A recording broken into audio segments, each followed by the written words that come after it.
ಸುರಿದಂತಾಗುತ್ತದೆ ಸ್ವಾಮಿ, ಸುಣ್ಣದ ನೀರು ಸುರಿದಂತಾಗುತ್ತದೆ. ಏನೆಂಬುದನ್ನು ಬಿಚ್ಚಿ ಹೇಳಬಾರದೆ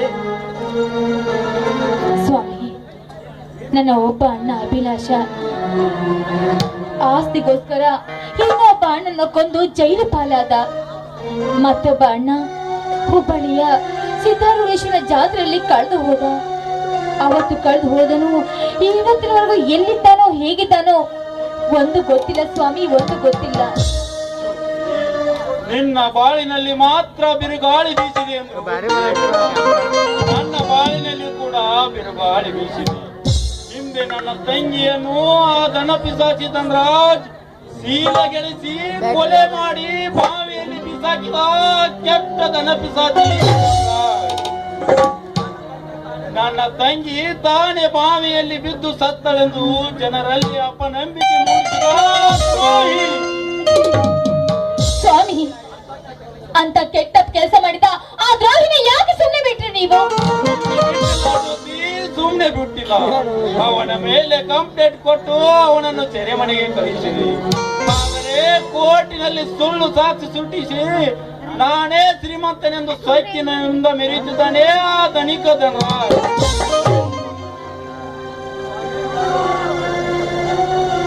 ಸ್ವಾಮಿ, ಮಿಂಚಿ ಹೋದ ಕಾಲಕ್ಕೆ ಚಿಂತಿಸಿ ಫಲವೇನು ಅನ್ನೋಂಗೆ ಈಗ ದುಃಖ ಪಟ್ರೆ ಏನು ಪ್ರಯೋಜನ? ಸಮಾಧಾನ ಮಾಡಿಕೊಳ್ಳಿ ಸ್ವಾಮಿ, ಸಮಾಧಾನ ಮಾಡಿಕೊಳ್ಳಿ.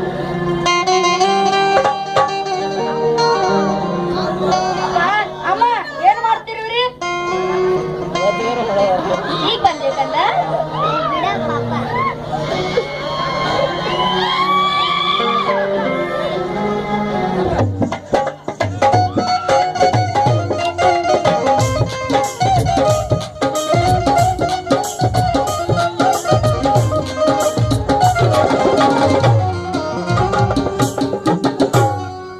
ಮಂಜು, ನಿನಗೋಸ್ಕರ ಚಾಕ್ಲೇಟ್ ತಂದಿದ್ದೇನೆ, ತೆಗೆದುಕೋ ಮಗು.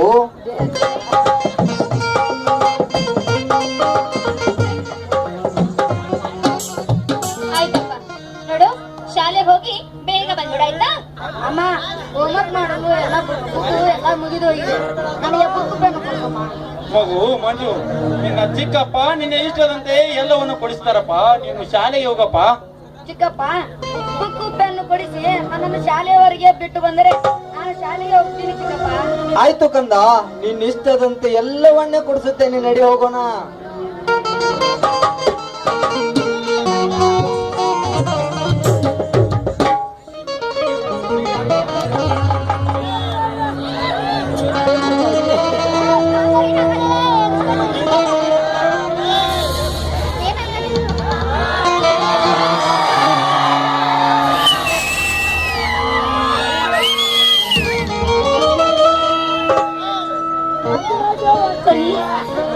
ಯಾಕೋ ತುಂಬಾ ತಲೆ ಸುತ್ತಾ ಇದೆ, ಕೈ ಕಾಲೆಲ್ಲ ಸೋತ್ ಬಿದ್ದಾಗ ಆಗ್ತಿದೆ ರೀ.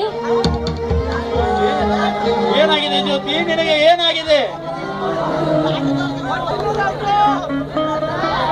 ಏನಾಗಿದೆ ಅಂದ್ರೆ ಅದು ಅದು ರೀ, ನೀವು ಮತ್ತೊಂದು ಮಗು ತಂದೆ ಆಗ್ತಾ ಇದ್ದೀರಾ. ಜ್ಯೋತಿ, ಎಂತ ಸಂತೋಷದ ಸುದ್ದಿ ಇಲ್ಲಲ್ಲ ನನ್ನ ಸುಂದರ ಸುಖಮಾರಿ. ನೀ ಹೇಳಿದ್ದನ್ನು ಕೇಳಿದ್ರೆ ಇದೇ ಸಂತೋಷದಲ್ಲಿ ಒಂದು ಕೋಗಿಲ ಕಂಠದಿಂದ ಆಡಬಾರದು. ಅಷ್ಟೊಂದು ಸಂತೋಷವಾಗಿದೆ. ಸರಿ ಆಯ್ತು, ಹಾಗಾದ್ರೆ ಮಹಾಪ್ರಭುಗಳ ಆಜ್ಞೆನ ಮೀರುವುದುಂಟೆ? ಆಗಲೇ ನನ್ನ ಪ್ರಭು.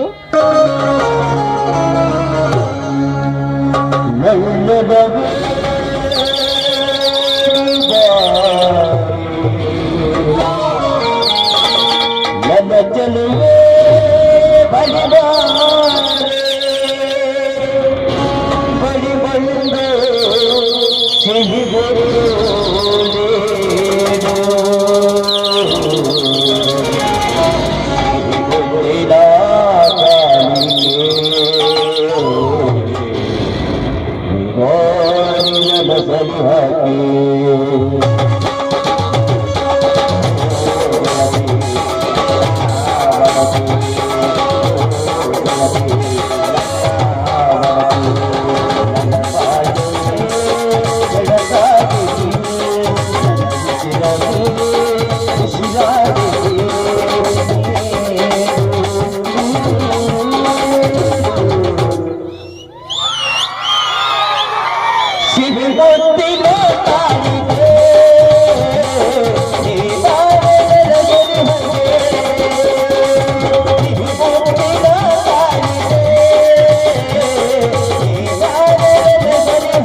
ಸಿಹಿ ಮುತ್ತಿನ